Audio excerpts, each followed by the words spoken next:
The cane struck Tola's back with a sharp crack. Her body jolted forward and she beat down hard on her lip, tasting blood. She wanted to cry, to scream, but she held it in. She had to. The whole village was watching. Endure, Tola. Her mother's voice was stern, cold. Do not shame us. Tola was kneeling on the bed, her knee pressed onto the white bedsheet, her body trembling with pain. Her back felt like it was on fire. She could feel every lash, every sting of the cane as it cuts across her skin, sweat dripping down her face, mixing with the tears she refused to let fall. The room was full of men and women, her family, her future in-laws, the elders of the village. They all stood around, watching, judging. Some of the younger girls giggled behind their hands, whispering to each other. Others, the older women, looked on with blank faces. They had been through this themselves. They knew the pain, but they had survived. Now it was Tola's turn. Another strike. Tola's whole body shuddered, and she gripped the sheet so hard her knuckle turned white. Her breath came in short, raised with gasp.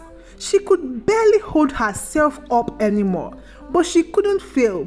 If she failed, if she cried out, it will be over. She will fail. Be strong, Tola, her mother said again, but there was no kindness in her voice, only expectations. Tola's heart pounded in her chest, her mind racing. She had grown up knowing this day would come. Every girl in the village went through the bright test. It was tradition, something that had done for generations. It was supposed to prove a girl's strength, her ability to endure pain before she became a wife. If she passed, she would be respected. If she failed, she would bring shame to her family. Tola wasn't sure she believed in it, not anymore. But what choice does she have? Another lash. This one felt harder, sharper. Tola let out a small sob because she couldn't stop herself anymore. She quickly bit her lips, trying to stifle the sound, but it was too late. The room fell silent. All eyes were on her. Her mother stepped forward, her face hard. Do not cry, Tola, she said in a low voice. You are stronger than this. Tola didn't answer. She couldn't. How could she? She was too focused on the pain, on the weight of the room pressing down on her. Her whole body ached. Her body felt like it was burning. But she couldn't stop now. She couldn't fail. The cane came down again. Tola gasped, her body jerking forward. She couldn't take much more. Her legs were shaking, her arms weak. She was barely holding herself together. Enough, the elder finally called, her voice ringing out through the room. The cane stopped. Tola collapsed onto the bed, her body trembling, her breath coming in shallow, painful gasp. The pain was still there, sharp and hot, but at last it was over, for now. As Tola lay on the bed, her back throbbing, her mind drifted back to how it all started. She had always known about the bride test. Every girl did it. It was a tradition in their village, something that had been done for longer than anyone could ever remember. Her mother had talked about it since she was young, reminding her that one day it will be her turn. You must be strong, Tola, her mother would say. A wife must endure pain. A wife must be able to handle whatever life throws at her. Tola had listened. She had always been a good daughter, obedient and quiet. She never questioned the things her mother told her, never thought to challenge the tradition of their village. But as she grew older, something inside her began to change. She had started to wonder if all this was really necessary. Was the bride test truly about strength, or was it just a way to control them, to make sure they followed the rules, keep quiet, and didn't question the way things had always been done? Tola had never said these thoughts out loud. She couldn't. Not in a village like theirs, where tradition was everything. But now, as she lay there, her body aching, she wondered if she had been right all along. Later that night, Tola sat alone in her room, staring at the small flickering flame of the lantern on her bedside table. Her back was still sore, but the pain was duller now, more bearable. She could hear the voice of her family outside, the soft hum of conversations as they discussed the day's event.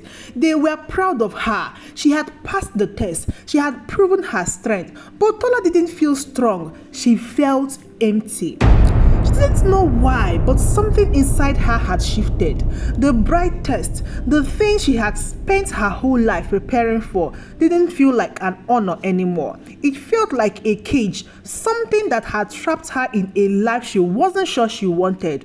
She hadn't been given a choice. None of the girls were. They were expected to marry, to become wives, to bear children, and follow the rules of the village. It was the way things were done, the way they had always been done. No one questions it, but why?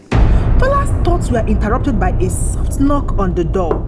She looked up, her heart pounding. For a moment, she thought it was her mother, come to talk to her about the test. But when the door creaked open, it wasn't her mother who stepped inside. It was Amaka, her best friend. Amaka had gone through the bright test a year before, and Tola remembered watching her with a mix of fear and awe.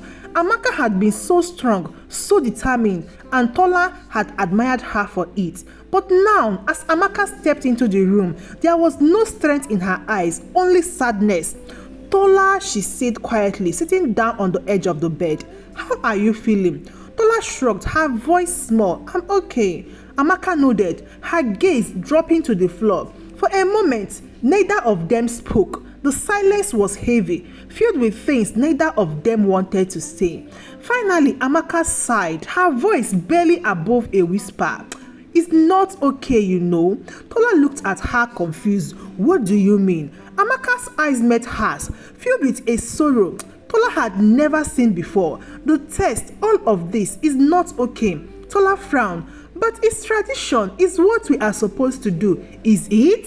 Amaka asked, her voice soft but sharp. "Or is it just something they make us do so we won't question them?" Tola's heart skipped a beat. Those were the same thoughts she had been having, the same question that had been swelling in her mind for weeks. But hearing them from Amaka's lips made them feel more real, more dangerous. "I don't know," Tola whispered, her voice shaking. "I don't know anymore."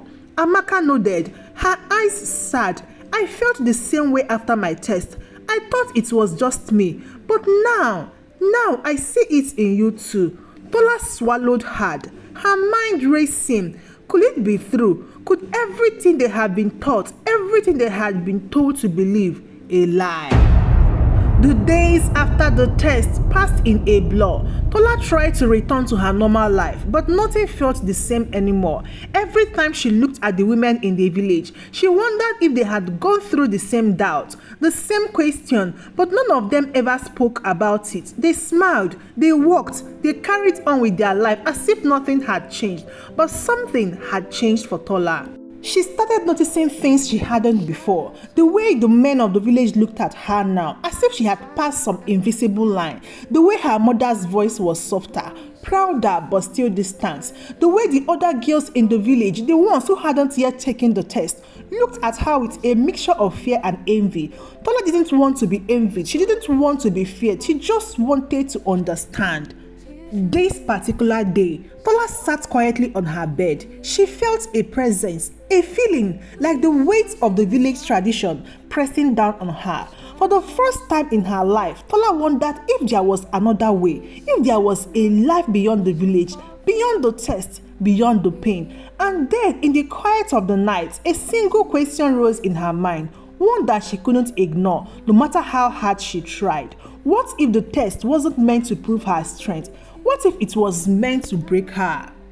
On this bright day, it was another bridal test. The air was thick with anticipation as Kike knelt on the white sheet, her knees pressing into the soft bed. She could hear the women gathered around her whispering, their eyes fixed on her. Some were excited, Others worried. She wanted to endure her own like Tola. Today was the day of her brightest, and everyone in the village had come to see if she could endure the pain as others. Her mother stood by her, her face stern, watching her every move. Remember, Kikelomo, her mother said quietly, "You must endure. This is how you prove your strength. Do not fail. Please do not shame our family." Kike nodded, her heart pounding. She had been waiting for this day all her life, but now it was here. Fear gripped her tightly. She had seen other girls go through the test before. They had been strong, they had endured the flogging, and then they had become wives. But now, as the king was being prepared, Tola wasn't sure if she could do it. The cane was old, worn from use. It had been passed down for generations, used in every bridal test. The women of the village believed it was a symbol of strength, something that made the girls ready for the hardship of marriage. But unknown to anyone, something terrible had happened the night before. A woman named Mama Ajoke had been consumed by jealousy. Her daughter, Bisi, was set to take the test soon, but Bisi wasn't as beautiful as Kike. Everyone knew that after the test, Kike would marry a wealthy, handsome man. Bisi's future wasn't as bright, and this ate Mama Ajoke's heart.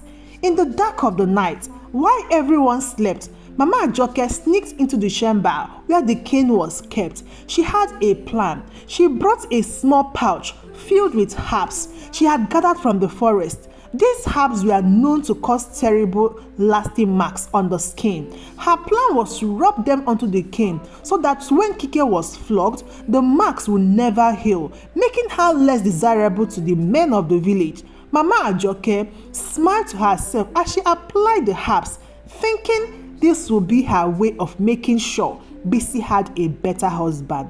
But in her anger, she used too much, far too much. The sun was bright the next morning as the village gathered for the test. Kike knelt quietly on her bed waiting. Tola and Amaka stood among the crowd, their face full of worry. They had been through the test already and they knew how hard it could be. But today felt different. Something wasn't right. The man holding the cane stepped forward, raising it high in the air. The crowd grew silent, watching closely. Kike closed her eyes, bracing herself for the first strike. The cane came down with a loud crack, hitting Kike's back. Kike gasped, her body jerking forward from the pain. But something was wrong. The pain was sharper than she had expected. It burned. It seared through her skin like fire. Kike's eyes fluttered, her vision blurred. She tried to breathe, to steady herself, but her body was shaking. Then before anyone could say anything, she collapsed. Gasps filled the air. The women in the crowd began to murmur, unsure of what had just happened. Kike lay motionless on the bed, her body limp. Her mother rushed forward, shaking her daughter. Kike, get up. Do not disgrace our family," she shouted, her voice sharp with panic. "This is not time to fail. You must finish this test." But Kike didn't move. The elder frowned and leaned over her, checking her pulse. "Something is wrong," she muttered under her breath. At first, they thought Kike was just pretending, trying to escape the test. But when they tried to wake her up, she didn't respond. The elder called for the village healer, who quickly examined her. His face grew serious. "This is not normal," he said. "Standing up, she has been poisoned." "Poisoned?" The crowd gasped. Shock and confusion spread through the village. How could that be? The healer examined the cane, sniffing it carefully. His face darkened as she smelled the herbs. "This cane has been tampered with," he said, his voice loud and firm. "Someone has applied dangerous herb to it. That is why Kike collapsed." The crowd erupted into chaos. Women screamed, men shouted. Who could have done such a thing? The elders demanded that everyone be questioned one by one. The villagers were asked if they knew anything about the cane. Fear spread through the crowd like wildfire. Mama Ajoke stood near the back. her heart racing. She hadn't meant for this to happen. She just wanted Kike to have a few scars, nothing more. She never thought it would go this far. She didn't want Kike to die, but it was too late. When the elders turned their gaze on her, Mama Ajoke knew she couldn't hide anymore. Her hands were shaking and her knees felt weak. The guilt was too heavy to bear. "I did it, oh, I did it," she whispered, her voice trembling.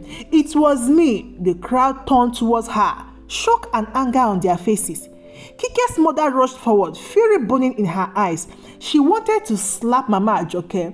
"You did this to my daughter," she screamed. "Why?" Mama Ajoke fell to her knees, tears streaming down her face. "I didn't mean for it to go this far. I was just jealous. Kike's beauty, her future. I thought if she had marks on her, the men wouldn't want her. And maybe my BC will have a chance." The crowd was turned in silence. The elders didn't hesitate. "For this act, you will be punished," one of them declared. "You will be flogged with the same cane you used to harm Kike. And you will be banished from this village. Your jealousy has brought shame upon us." The next day, the village gathered again, but this time for a different reason, a different kind of punishment. Mama Ajoke knelt in the same place where Kike had fallen, her back bared to the cane she had poisoned. She wept as the lashes came down on her, each one marking her for the crime she had committed. When it was over, she was sent away, never to return. Kike recovered after some time, but the incident had shaken the village to its core. The elders realized that the bride test, once a symbol of strength, had become something dangerous. It was no longer about preparing girls for marriage. It had become a way to harm, to hurt, and to control. They gathered the villagers and announced that the test would be abolished. No more flogging, no more pain. Women, they decided, should not have to prove their strength through suffering. There were other ways to show their worth. As the village moved forward, the girls who once feared the bride chest could now look to the future without dread. But the question still lingered in the air. If you were in their place, would you have taken that test to get married? Would you have endured the pain for the sake of tradition? Or would you have found the courage to stand up and change it? To you, my beautiful viewers, if you were in Tola's village, will you endure the pain to get married? Could you face such a test, knowing it could scar you for life? Or would you stand up and say, enough is enough? What would you do differently? Think about it and let us know in the comment section below. How much is too much to prove your worth? Thank you so much for watching, and please don't forget to share this story with your family and your friends whom I love to see them. Till I see you again in my next story, thank you for your constant support. Goodbye.